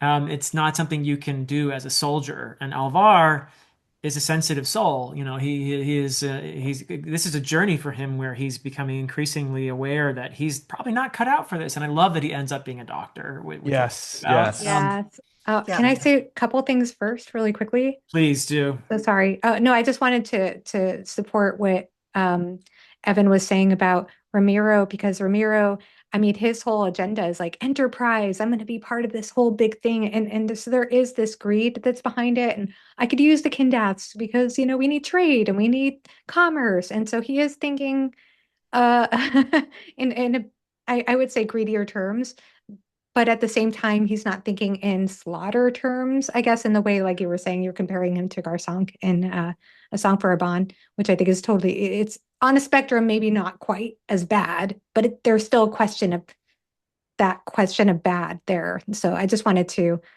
yeah, to validate that. And also, yeah, I do want to talk about Alvar because what you said about empathy, uh, I, I did want to get your thoughts about that, like especially can we go to the mob scene Of course. in Oh yeah. Cartada? Yeah. What Yeah. were your all's thoughts about that? Because he's actually the one who leads them through the city, and he's having to cut down people left and right to protect people and even try to protect these children. But then he has this reflection too amidst all of that. And I think this is like the amazing thing about his empathy that you're saying, Philip, because amidst all of this violence, he has this reflection about the people he's attacking. These were frightened people, not evil ones, leaderless and under assault. They had turned to the nearest, most accessible targets to purge their own terror. Yeah. Whoa, like to have Yeah. that kind of reflection when you're busy killing people. I thought that was pretty profound. Well, the way that pogrom starts is particularly devastating Yep. Yeah. because it's all a misunderstanding, really. I mean, it's this guy, this Kindath guy, who is trying to help Oh, the child of yeah. this man who is, Yeah. because the Kindath they clearly have more knowledge in terms of the medical arts. He knows that what's happening to this child is actually going to hurt him, and so he's trying to help him by either taking him outside or something like that. Her, but yeah, it's a Or her, girl. yes. Yes. And because of that, it's such a true to life representation of how these pogroms can start from something very small and Yes. spin out of control. And I love the way he did that. And of course, the girl ends up dying because she doesn't get the right kind of treatment that the guy was trying to give her. And Yeah. then we lead into this whole great scene that I Joanna mean, was talking about combine where combine deep-seated prejudice with a lot of othering and a moment of great turmoil and tension, and you're going to get stuff like this. Yeah. And I'm trying to remember the scene exactly because it takes place in Fesna, doesn't it? Because it's when they're Yes, trying to yeah. rescue her parents. correct. Oh, Right. They're Fasana, Right. there I'm so to sorry. help the Yeah. Yeah. Kindath. Or They're Fesna. in the Kindath Yeah. quarter, Fazana. Yeah. Quarter. But it's like that idea that numerous times, sort of as they're building up to it, it's mentioned how the Wajis in the city are sort of spreading stories, right? Like it's that sort of seeding of stories about the Kindath, the seeding of tensions that just needs like that one event to spark things off. Yeah. And I think that's really well done here because it speaks to not to the extremity, but certainly like to our present moment and just how fear is mobilized, particularly by both like political figures and religions. Because like if you make someone Scapegoating. fear someone enough, they become inhuman, right? Especially if you're talking about a mob behavior. Like it's just, this is described so perfectly. I feel like everyone should have to read it to like reflect on, right? The way that's still, because it is the tool of post 9/11, frankly, like propaganda in North America is fear. Yeah. And it's still incredibly relevant, like for our society. And he does it so subtly here, but so clearly at the same time, if that makes sense, right? Like, and I think it's because we're getting a lot of it from Alvar in that actual moment. And I think that's really important. Yeah, I think Well as said. yeah, so going back to what your point is, Erin, I think that yeah, I think the idea is that like the fuel was already there and that was the spark that lit everything. And I got the idea that Amalek the second, his overall strategy was to get this going because he thought it would help him use that fear to end up winning the war, right? To Demobilize the have Muslims. demobilize. Yeah, yeah. Yep. Yes. Or the Yep. Asherites, yeah. Hmm. Yep. Yeah, And when to you have possibly convince the Madridi to come across the strait, right? Because Right. part of that is they want the ones in basically like the equivalent of like North Africa region to come across, I think, if I'm right. Yeah, remembering they're right. the equivalent of the Berbers from northern Africa, the Muardis, Wardies. Okay. who are. You have these two. It's interesting because the on a zooming out a bit, you have the Jadites in the north, and you have the Muardis in the south, and both are threatening what was this, relatively tolerant society of Al-Rassan, which what a fragile thing it was. What a beautiful, fragile thing it was. But you have these two looming threats that are coming. And there's this awareness among the perceptive characters like Amar and Rodrigo that what you had here was a rare and beautiful thing, a society in which a Jadite and a Kindath and an Asherite could be so close to each other the way they are Yes. with Jahan. And these two things are coming. They're coming, and they're going to destroy this. And it's just a real sorrow to this whole thing with that. And it really does kind of begin. We see the things begin to unravel in Ragosa when the various threats are coming, and you have various characters. I also love the way he sets this up with the advisor character, the Mazur Ben Avram, Mhm. where he has his conversation with Badir, and Badir refuses to allow him to sacrifice himself, but he does so anyway, and he writes Yeah. that letter. Never do they meet in person, but I find it a very interesting contrast between this very worldly, very sophisticated man in Mazur, and he writes this letter directly to the leader of the Muwardis. What was his name? Yazir. Yazir. Yazir. Yazir, who was Mhm. compared to Ghalib, his brother, okay, Yazir is a bit more Gosh. I guess thoughtful. Oh. But they're the greatest representation of the fundamentalism we're talking about for coming from Mhm. the side of the Asherites at least. And certainly the Jadites have their equivalents for sure. Yes. But that's an interesting interaction, even though it happens by letter. And you have Yazir reading this offer of a sacrifice, essentially saying, because essentially Mazur has picked his side. He said, I think it's probably the lesser evil here to have the Muardis come in and resist the Jadites, because he knows that the Kindath have no chance under the Jadites. He knows that. And so he's trying to make a deal with Yazir and offers himself essentially, and Yazir responds with the whatever the line was, like "Let it be so" or whatever the line was. He takes the bargain. He takes the bargain. Yeah. He Um, sacrifices himself. It's beautiful, and I do love the like. There's a lot of characters in this book, and Yes. when he started focalizing Ysir, I was like, okay, we're doing another character now, like a whole nother Yeah. faction. But then as he went through it in a very short period of time, talking about how he was fundamentalized or converted to this more harsh version of the Asherite faith. It's very interesting and to go through that journey with him. And we also get, I think it's either in that section or another section where we have one character, some wandering pagan character talking about Fionavar. Yes. You know, 'cause he Yeah, had to yeah, add we that had in. references to Fionavar. Yeah. Yeah, yeah. And then you have, of course, the fail son of the Amalek line going to them and just being he's not as smart as he thinks he is, and you know, says a couple wrong things and gets his hands chopped off. And Oh yeah, the younger brother, Hazem, yeah, Amalek the yeah, second's younger Yeah. brother. Hazem. He's like, yeah. I'm in line for the throne. Let's go and take it. And they chop off. Oh my goodness, that It's was just an awful. example of how all like there is again this chaos. There is so much happening that it's impossible for anyone to get their arms around the whole thing. And you are going to be buffeted by the winds of the situation. But Mazur is the one who is you know, he has the wherewithal, the smarts, and he's a very subtle man. I mean, some of my favorite scenes are when he's interpreting the Amar's poetry with the king. I mean, those are great scenes. Yeah. He's a subtle enough character to make what is essentially a sacrifice and a devil's bargain to get the lesser of two evils to maybe not even guarantee, but potentially save his people, even though he knows that it's going to be the death of the beautiful city of Ragosa. So yeah, just all the different currents and things happening there are very, very beautifully done.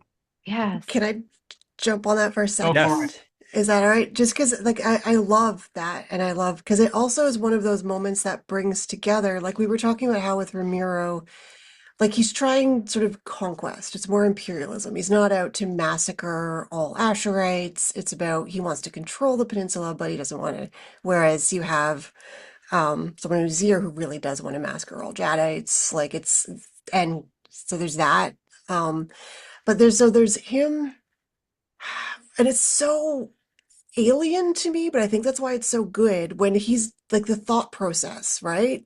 As he's like admiring Mazur for sending this letter, Hmm. admiring his courage, but also Yes. being like, but he is, you know, basically an evil, like Kindath. He is not like he needs to die. Like he cannot stay in power, right? Like we will not help them if he's there, right? So it's that like weird dissonance that I think Yes. is intentionally alienating, but then doubled down on because yeah, it's a really brave moment for Mazur, but then when you hear what Queen Fruella does to him when he walks into the Oh, Jadeite camp, I forgot. Why did you remind me about that? it's horrific, Yeah. right? So you I think really importantly, yet again, you end up really being horrified and deeply criticizing both of these sides of this fundamentalist. It's not about which community they're coming from, it's that extreme cruelty that is justified through this religious belief The that is tribalism. You're horrifying. so right. He wants again, he wants to engage with him as an individual. You can see like he's trying to break through his cultural conditioning to, like you say, admire this guy. He wants to do it, but he can't because he's now so caught up in this thing. It's tragic. It really is tragic. Yeah. Yeah. Before we get to the end, because I want to talk about Diego, the saving of Diego, the Yes, search. we have we have to talk To about talk that. about that, but we have left out. I think it's worth bringing up Tarif ibn Hassan, the outlaw bandit leader, and his two sons, which is another element that gets folded into More Gosa. characters. Yeah. Goodness. So Are we, yeah, is that the another scene with the Fruella call out? where Jahan imitates Fruella and Yeah. gets the young nobleman, I Cholonia forget his name, all guy. yeah, Yeah. gets him all distracted, let's say, Yeah. so that he makes a very foolish decision. Yeah, that was Mhm. again that the comedy in this really does help a lot. I feel like this is Yeah. another thing that is similar to Malazan, where you have a lot of tragedy, but it's balanced by some beautiful comedy at the same time.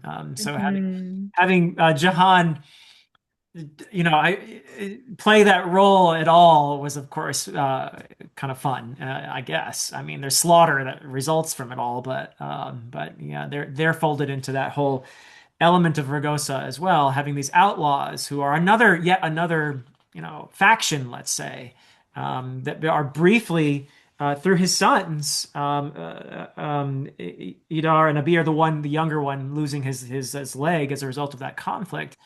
Um, they're brought into Ragosa as well, and but then when things shatter and fall apart, their father has come for them to take them away during the carnival, during the festival. He's come as disguised with the mask on. Some really brilliant scenes during that whole carnival sequence, really. Yeah.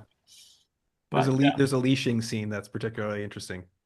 yeah, the leash with Alvar. Well, Alvar, the fact that Alvar jumps out the window with the leash on and nothing else. Listen, Yeah. it's conspicuous at this point. We're 6 novels in, it's conspicuous.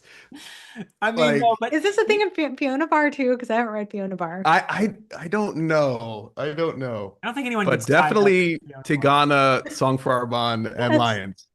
But still, you had to laugh at poor Alvar jumping out there with the Yes. leash on. Yeah. I thought that was just brilliant. And Yeah.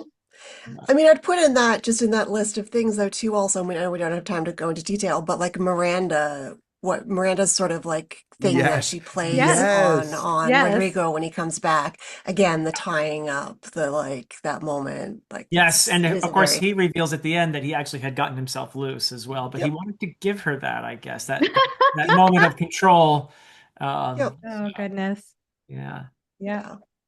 Well, let's talk about Diego's surgery and that scene, and then we can talk about the ending and anything else you guys want to bring up. But I do feel like that's a pivotal scene as well, Oh yeah. and where Ishak is brought in and performs this miraculous, again, parallel to bringing life into the world, which he did earlier. But now he's saving Rodrigo's son. So much hangs on that. So I want to get everybody's thoughts on that beautiful scene. So it's my favorite scene.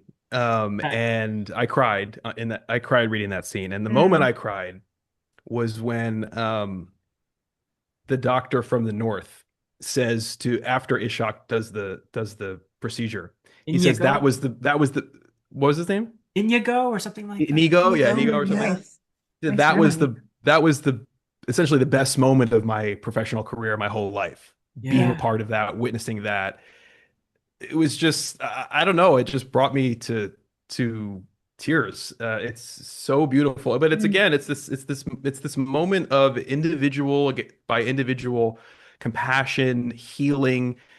Speaking of those sons that we mentioned from Albastro, Jahan heals one of them as well. So these physician characters, and you were saying before, Alvar, he was too intelligent for war. He becomes a physician, and he even says that he will not work in war campaigns because he doesn't want to be any part of that. Yeah. But this Diego part is so we haven't talked about magic at all, by the way. There's magic. Yeah. There's magic. Just a Surprise. bit. Yeah. A little late in the Um, novel, but yeah, here we go. He can see his family or people who he's close to. He has some vision power. The Jedites want to use that to Right. in their campaign against Weaponize it. yeah. Yeah. And what happens is that he is put in a camp to the side of Hazan, the same one where we had that brutal massacre from before. And the Muvardis who are up or coming up, they're the ones who spring an attack on that camp. But the one who alerts and mobilizes our main characters, our friends, to go to do that is Amar. Omar. And so we have an Asherite character helping to get to the point to save this Jedi, the son of a Jedi that he has deep connections with, and then it's a Kindath physician who ultimately is the one who a kin physician who was mutilated because of a ridiculous, absurd situation we said before, who saves Rodrigo's son. And I was totally sure that he was dead. And so this reversal really worked for me. And it's a beautiful scene. I think it's the emotional sort of maybe the duel, but I think it's sort of the emotional climax of the book, or the most emotionally poignant moment of the book. That's how I felt anyway. I loved it. I Even really loved it. even Count Gonzalez Dorada gets a bit of a redemption by trying to save Diego. I mean, he had Yeah. taken that role very seriously, Yes. so you Yeah. can see he also has some honor. But I want to get Great point. Johanna and Erin, your thoughts on the this whole sequence. I mean, I think what Evan said sort of covers me on the sequence. I mean, I do love it. I wouldn't say it was like the emotional climax for me, but I do think it's very like it's very earned, right? Like I love how it builds upon Ishak's knowledge, the fact that again, this is something Galen had written about, but no one had done successfully, just like the C-section, right? So it's very, you almost have like an arc there. And they have the three doctors actually coming together, all of whom basically are trained by Ishak, right? Because like whether Hmm. it's through the texts or whether it's through direct training, Yep. and I love that as well. But it also, I think, is the moment, if I'm remembering correctly, when Jahan first meets Miranda. Miranda, Miranda. Hmm. right? Yeah. And I love that too, right? Because it's like she does like save like she's part of the saving of their child, which is Hmm. incredibly important.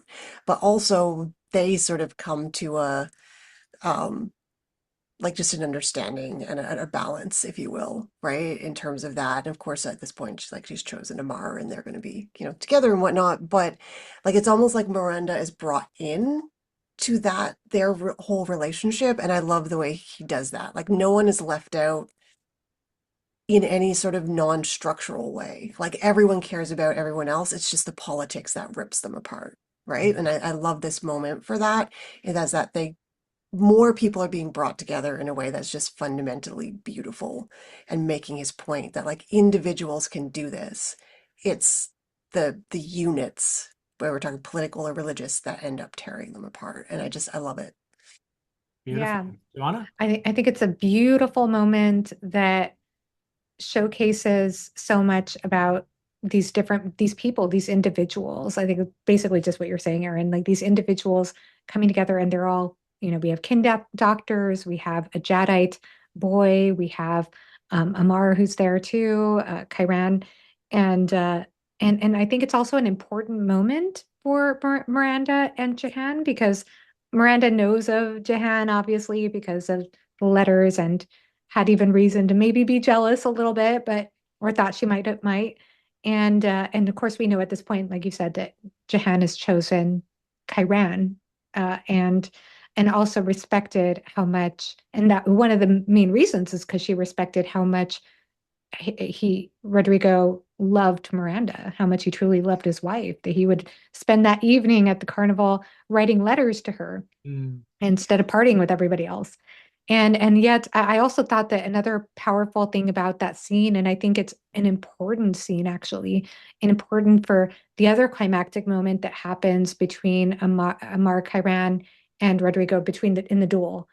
Because I believe, if I'm not mistaken, there's a bit of a premonition that happens in the scene when Rodrigo he sees Miranda and Jahan and he suddenly has this vision of them on a hill standing side by side.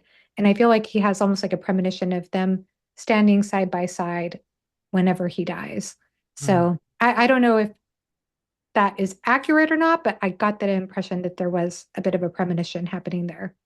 But let's talk about that scene because that's kind of another climax, you could say. And then we'll finish by talking about Miranda's letter at the end and the epilogue and all of The that. the craziness of the There epilogue. we are definitely put through the ringer there, but I Loved actually it. had to put the book down when I got to the point where I knew this duel was going to happen. I had to put the book down. I had to get myself emotionally ready for this scene. So good. It was Yeah. just, oh, I couldn't stand it. I couldn't. And then I was like, okay, I guess I got to do this. And then I read the scene and I couldn't root for either one.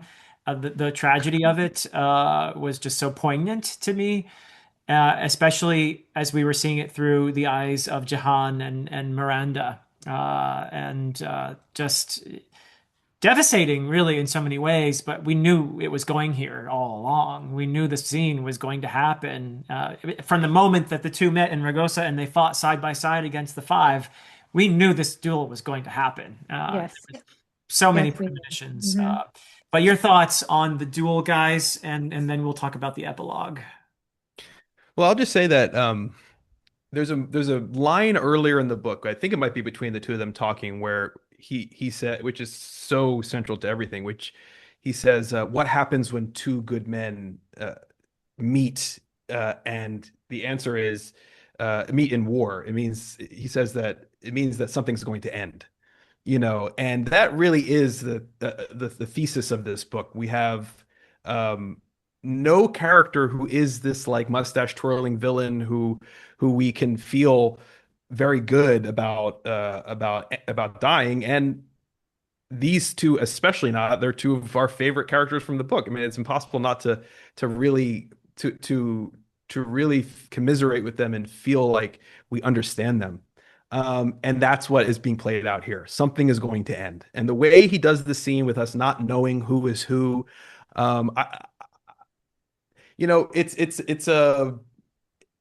it's a decision I don't think many authors, the way it's all laid out, I don't think many authors would have done this, to the point of I don't think the climax of a book would have been the same for other authors. It would have been a big battle or a big war or something. But that's not what he's interested in. He's interested in these interpersonal things. And going throughout the fight, there is this poem, this what is love? Tell me what love is. And one of the lines is, I think, Johan's childhood poem. Yeah. yes, Yeah. is love is a flower who's gets a brief moment and then is passing away, something like that, and it is the theme of the whole book. I mean, it is an elegiac book that, like we said, it's a mournful book. A culture is dying. The currents of history are too strong for the characters. There's only so much they can do to hold back what is coming. It's not a book where we feel that we could have a eucatastrophe like we did in A Song for Arbonne or in Fionavar. It's this darkness that is encroaching, like Philip said, from both sides is going to win the day. And the solace we have is the solace of that individual characters can find in dark circumstances. And so all of that is infused into this duel. And yeah, I didn't know what he was going to do with the epilogue. Like I almost was I would have been content not knowing which one of them died, I like, almost thought he was going to do that because he's done that in previous books too. yeah, yeah. But I do like the end for another reason. But anyway, I'd love to hear what you guys have to say about that scene. First, we'll do the duel, and then we'll talk about that epilogue. But yeah, that's Yeah. it's the end of this friendship. Is the end of Al-Rassan. The a place where this friendship could be. It's just so poignant. Exactly. Aaron, your Such thoughts, a and good then word for it. Joanna. Yeah, I this scene kills me every time I read it. And part of it was like when I first read it, I came to it and I'm like, it's Diarmwood all over again, except like a million times worse. Mm. Because like neither one of them, like I don't want either one of them to die. I'm so emotionally attached to both of them. Like, Diarmid how do from Fiona of you? our Tapestry, just to Yes, clarify. sorry. Yeah. Yeah. And like this is gonna break me no matter what happens, right? Like that sort of idea. But I think, and I want to go back to that theme, like that Jahan says a number of times once we get into the second half of the book of like the who is my enemy? How do I know who my enemy is? Like that sort of question. And the way I feel like that's intimately tied to how he does this scene, right? So like because it is initially folklore, through the women, right? And they're watching and they're sort of responding to one another because, of course, they have this connection, but also they know that they're each rooting for their own partner, but also for the other one. Like it's so complex emotionally. And then you have like the son in such a way that Jahan can no longer tell them apart, Yeah. right? And that so that sort of links to that because one of them is technically supposed to be her enemy, even though, they're not. But then you have what I think is even more cruel of Kay to do to us. You have the shift that we're focalized into one of the fighters. And I haven't had time to try to trace which one it is because it's actually very confusing which one it is. It's Yeah. And I'm Amar, I sure there's a way think. to trace He's It back, was he's but Amara deciding like, to too. throw his shield that moment. but Yeah. it's not, but the one who throws the shield isn't the one who dies. Right. I think. Right? Because it's very complicated, right? So, but this moment when it's them and you're like, I don't know, you're put in Jahan's and Miranda's place. You're like, there's these details and I have no idea. Am I rooting for this person that I'm now focalized through? Am I not? Like, what is happening here? And then, of course, the delay for the epilogue just, you're right. It's like, that's might be a bit much because it's cruel enough in this Yeah. moment It's too that cruel we by half. don't know what is happening. But I also think that's what is so effective because it is the people that matter. And by him writing it this way, that is so stark because he pulls the individuals from us and we're just in the chaos of the battle and we don't know who to root for. We don't know who our enemy is. We just do not have any ground to stand on. And it's brilliant. I love the way he does this with the narrative sort of focalization techniques. Well said. So Johanna. good. Yeah, it's so powerful. I love what you said about the sun. I think it's actually one of the most cinematic duels I've ever read. And it's interesting because remember we were talking about A Song for a Bond. I was making comments about how Kay, and it's not the only book we're seeing he does it in, but he makes very specific references to what's going on in the sky with the lighting, whether the moons are shining and then the cloud comes over and how that affects perception and what's going on the ground. And he does that. I noticed that in this book, there are several instances where the sunlight is coming in at certain points. And it seems very symbolic. And in this scene, I love how it blinds you to who is who and what is what and who is my enemy, as you said, that theme. But it's also has to be one of the most powerful stories I think I've ever read when it comes to divided loyalty, and not only divided loyalties within the characters, but within us as the reader with what's happening in this scene. And I also feel that from both Jahan and Miranda's perspective, because I think it's Miranda who has this reflection during the scene about her. She has some empathy for Jahan because it's like, well, I don't want to lose my husband. Like this is my husband who I love more than anything in the world, and I've had children with him, and I've had this life. But she just started with her love with Kyran, and it's like, well, how do you compare that? Losing the person that you've been with through thick and thin and have had this long bond with, and then somebody who has found love and is about to just lose it altogether before it ever gets to bloom over time. So you're put in this conflict that you just can't win. It's awful.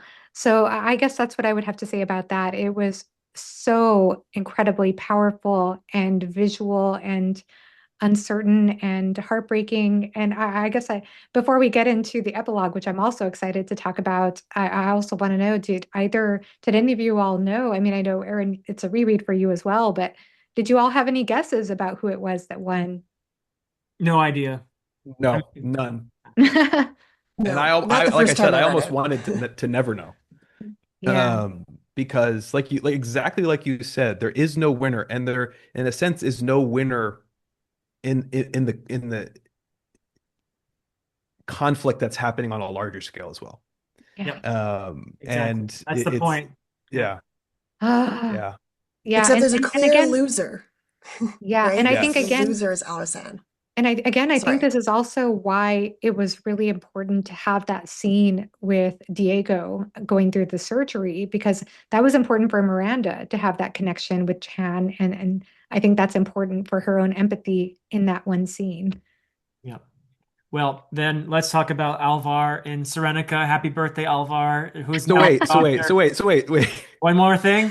No, we're talking about the epilogue, all right? Yeah. Yes, So epilogue Alvar now. and Jahan are together, right? That's what we're Right? talking. I mean, it's the letter. It's this No, no, brilliant no, letter no. from Miranda. Yeah. I'm just gonna go through my thought process here. Alvar and Yes. Jahan are together because he's with the daughter of a famous surgeon, Right. right? Right. Right? Oh, okay. No, no. Actually, he's not. It's the surgeon of. Remember that guy that It's the taught teacher, Ishak? Rosano It's or It's whatever. it. it's Yeah. Jahan's Yes, because first teacher who she Yes. slept yeah. with. It's mentioned in the very beginning of the book. And you're right, Yes, Philip. It is Rizzoni. the letter that is addressed It's to the Alvar letter. and Yeah. Jahan. So we learned so much through this letter. We learned all about the tragedy and the legacy of course, Al-Rassan is no more. But I felt a pang of regret about what we learn about Fernan, who has taken the loss of his father and has become a very angry person, is become an instrument of war. And But wait, did was it Rod was it was it Rodrigo who died? Because I thought that it was Amar who at died because first, yeah. There's a Belmonte doing things in There's a the Belmonte, yes, Ah, exactly, who's Yeah. got it. taken over, Yeah. and it's like, oh no, that's Fernan. Okay, it's not Rodrigo. And Diego's Miranda reports Diego's a little more understanding, and Miranda's beautiful. I understand you, Amar, kind of moment in the letter as well. And she addresses it to Jahan, which further confuses us. She addresses it to Jahan and to Alvar, my dear Alvar, my dear Jahan. And we think, oh, okay, they're, and that reinforces the idea that they must be together, right? And so, but no, she's got this friendship now with them, despite losing her husband this way. I thought that was very powerful and beautiful, like her being able to reach out and also to convey to, because she knew that Amar would hear about this letter and would hear it probably it read, and she wants him to know she doesn't hold it against him personally that he killed her husband. I thought that was just so powerful. Yeah. But yeah, among other things we learned. So I'll let you guys. Well, I just want to talk about the very beginning of the epilogue real quick because I think Okay. this gets to something very interesting because what we learn at the beginning is that the community, the Kindath community in Serenica Serenica. Yeah. was rebuilt after the crusade essentially went Mhm. there. The Ferrières crusade went there and destroyed everything. But the key thing here is that what Kay says is it why this happened is interpreted in different ways by different people. He said some viewed this as a sad demonstration of the Kindath's desperate desire for roots and a home, any kind of home, however precarious. Others saw the speedy restoration of a devastated city as emblematic of endurance in the face of hardships that would have destroyed a people with a lesser heritage to sustain them. And then we have Alvar's more, I think, pragmatic and knowledgeable take on this, which is that men and women of all faiths struggle to find ways to shape a life for themselves and their children. When opportunities emerged, they were grasped. Serenica's revival was simply such an opportunity being seized. And this is so important because now that Al-Rassan is gone, in the same way that Al-Andalus it was gone in the period, it, it has a very long afterlife in the ways that it is even up to the present, even up to today, in the ways that it's being mobilized for the meaning that it can be that we can squeeze out of it in present purposes. I mean, I'm living in Spain. Even recently, the Prime Minister Sanchez has used the concept of convivencia as a reason for letting in more refugees and Wow. because that's part of the history of Spain. And so what happens after these great cultures are gone is that they become the tools of the people in the present for good and bad. And we've talked about that a little bit already. And so he's drawing out that activity here in the very beginning. And then he's showing Alvar as someone who was actually present for at least a part of the story. Um, see that it can't be interpreted along an ideological uh, line. You know, it is messy in the way that Convivencia was messy, in the way that the Reconquista was messy, in the way that the entire history of Al-Andalus, from the moment the Muslims arrived to the moment they were exiled, is a messy one. And so I love that in so many ways throughout the whole book, Kay has been complicating any neat story about how these faiths and how these peoples interacted. It's a great way because he does this in his prologues and epilogues to light up the bigger themes that he has been talking about through the whole story. Can I add something just to that that's directly relevant to it there, and then Of Please. we course. go on other things. But the other thing I find interesting about that, if I'm remembering correctly, is there's one more narrative, there's one more interpretation about that rebuilding, and it's the Jadeite one, which is that the original massacre that started the crusade was deemed wrong, which is why Yeah. the crusade failed, right? So it's the way like this religious ideology reframes this like horrible thing they did to like, oh, well, God was punishing us because we did that horrible thing. Right. So we need to rebuild And in that's why sort we of like, failed. and so, Yeah, exactly. Yeah. right, yeah. This is And so it's like Kay. this, that ideology is also there in the ways that it's sort of like, it shifts, if you will, to suit outcomes, Yeah, right? But also yeah. ends up being a good thing that they do rebuild. But it's just this weird sort of like retelling of the narrative to sort of explain their failure, And right? there's Which I find the very line Totally. right interesting. here. It says, the Kindath had not been the real targets of that holy war, the clerics solemnly declared, conveniently forgetting their own role in the massacre. So, Yeah. And this yeah. is Kay condensing again, because of course, in reality, the first crusade was somewhat successful in the sense that there were Christian kingdoms established in the Middle East for quite some time, but they failed ultimately. There was an ultimate failure there. And I'm sure that in retrospect, some of them had similar sentiments that, oh, well, the failure was because they killed other Christians along the way and, they weren't quite faithful enough and all of that. But that happened Mm, over the course of interesting. centuries rather than he's condensed again here in that sense. But yeah, But then we get the so we have that great thematic piece. Then we get all the crazy reversals. Then we have the beautiful letter that Philip was talking about. And Mm. then it ends on this absolutely beautiful image. And his endings are always so wine perfect. glasses. Yeah. Yeah. So we have an image of we talked about the cultures themselves, the beauties of the cultures have been snuffed out and destroyed. But we have the solace that three people of different faiths, this time Rodrigo is being replaced with Alvar, a Jadite, who's converted to become a Kindath, actually, Yep. Mm. and Jahan and Amar.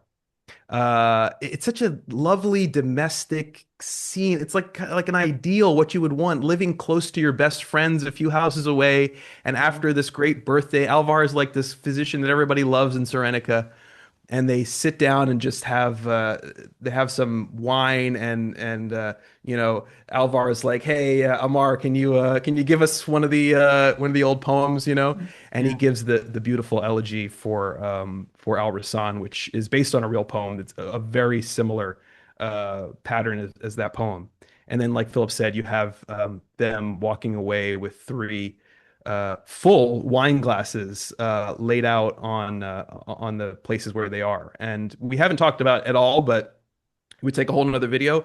The symbolism that's been running throughout this whole book about moon, sun, and stars, and water and wine specifically.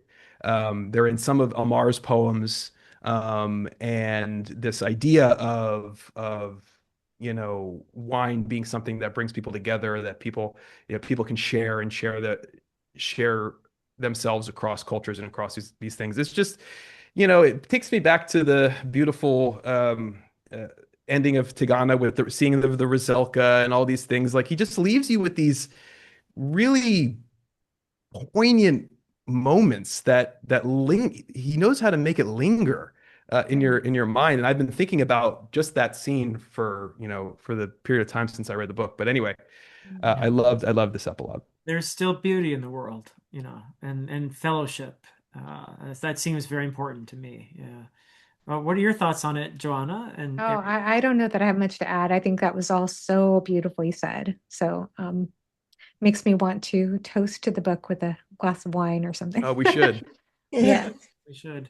I'll be the daughter of, you guys can be the main characters. I'll be the daughter of the Just don't burn our cakes though, because we'll tell you Yeah. if you do. I love those touches as well. And isn't there, oh, now I'm forgetting, but isn't there a sense of like there's Alvar's two daughters, and then there's like Yeah. Amar and Jahan have two boys, The and are they sons. Yeah. twins? Yeah. Are the Yes. sons twins? Yes. Like I love that sort of like unspoken symmetry, right? To Rodrigo's twin boys, right? So there's like I don't even it's like something going on there, who knows what, but I do love that. And I don't always love a sort of like next generation reproductive futurism thing. That's sometimes something that really bothers me. But here it works incredibly well. And I think it works well because of what you said, that it is all of these individuals from different cultures coming together, finding peace, finding a way to mourn what has been lost, both like culturally and nationally and individually for all of them. Um, and look forward to this future that has this levity of that the children bring, right? In that like they've burnt the cakes and they're so excited. And it's just like an incredibly sweet moment. So it keeps that poignancy from being too saccharine. Like it's just the tone is incredibly well balanced, I think. And he uses comedy to do that, like Philip was saying earlier, Yeah. to counterbalance any sentimentalism or over sentimentalism that might have snuck into that scene.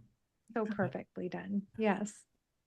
Well, Brilliant my book. friends, just as the book ends on a wonderful moment of fellowship, I'd like to thank the three of you for enriching my love for this book, which has been another tremendous win in the GGGKR.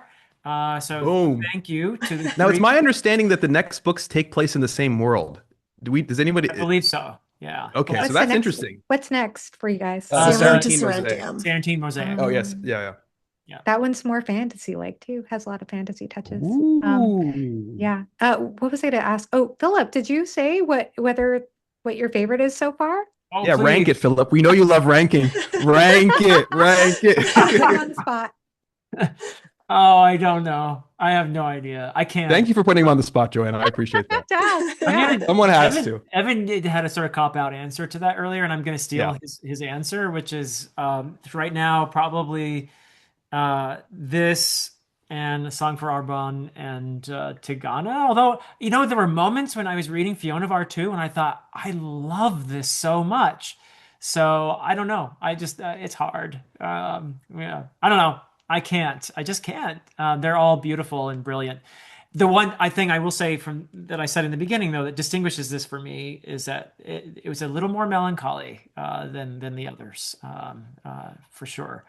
But I appreciate that he had the foresight to give us some humor in there to balance that. Yeah, thank you so much. He didn't answer the question. He didn't answer the No, I question. didn't. This is what he does. He's a slippery I character. know, yeah. I've learned. That's Yeah. right. No, the answer is they're all S tier. I mean, that's Yeah. just what it Yeah. is. Yeah. They are. I They are. mean, goodness. Yeah. All right. Well, if I can figure out how to stop recording. Well, I want to say just thank you yeah. to Erin and Joanna for joining us. Yes. Thank you. You're returning champions to the GGKR, and you guys add so much to this. And like I've said before, it's as much fun for me to read these books as it is to discuss with you guys. Yep. And they'll both be back.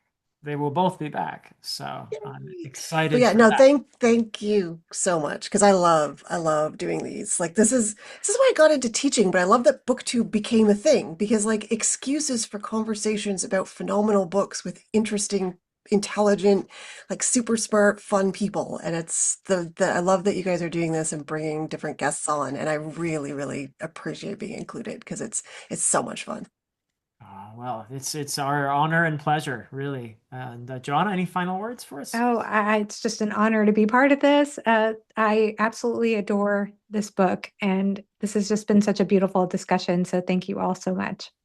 All right, very good. So now I will. You may be stuck here for another hour while I try to figure out how to stop We recording. can vamp. We can vamp. I think I got it. I think I got it. All right, so thank you everybody for watching. But that is it from us for now. Till next time.